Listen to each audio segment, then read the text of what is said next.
On the program, unfortunately, we speak a lot about the alarming rise in hate crimes, and sadly, it is a climate that we're living in. Our Dominic Carter, he hit the streets of Brooklyn to try and put a human face on the problem.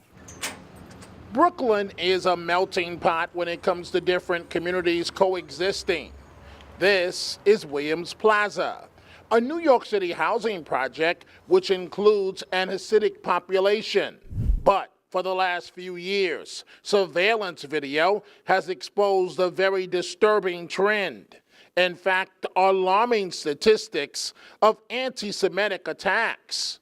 Rabbi David Niederman is the executive director of the United Jewish Organizations of Williamsburg and North Brooklyn.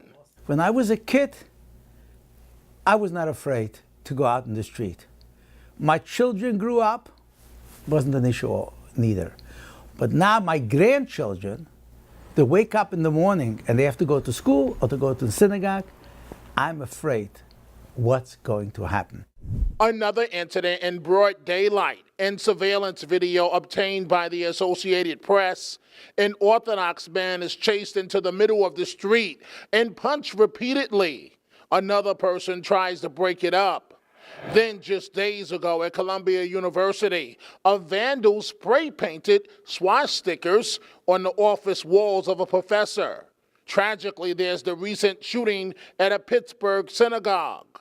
11 people killed, including 4 police officers.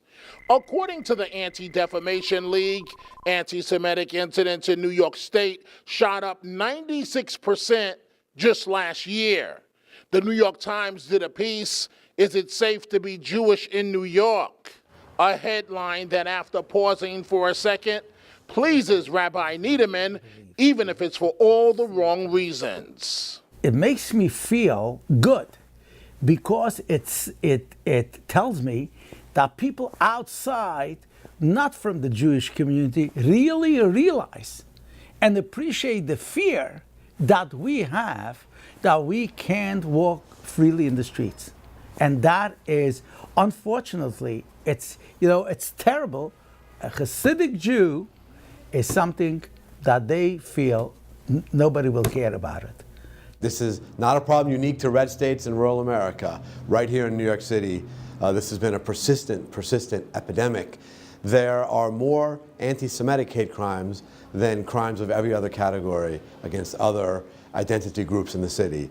And that's despite the fact that Jewish New Yorkers are only 13% of the population. So it's disproportionately focused. The office for New York City Councilman Mark Levine is not far from Columbia University, which is part of his district. He puts the blame for such attacks squarely on national leadership and has sponsored a bill, Intro 1234, that creates a New York City office for the prevention of hate crimes. It's just undeniable that it was in 2016 when Donald Trump launched his presidential campaign that we saw this noticeable, statistically significant increase in attacks on Jewish New Yorkers and hate crimes in general.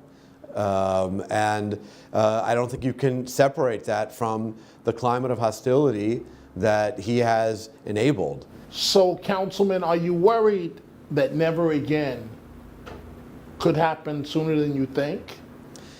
I don't think we can anymore ignore this threat.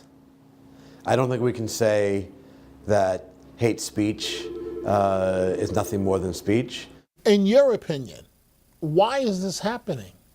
Because the media portrays the Hasidic community in a very negative light and make it comfortable for people to say negative things against Hasidic Jews. And we're going to be right back to wrap things up.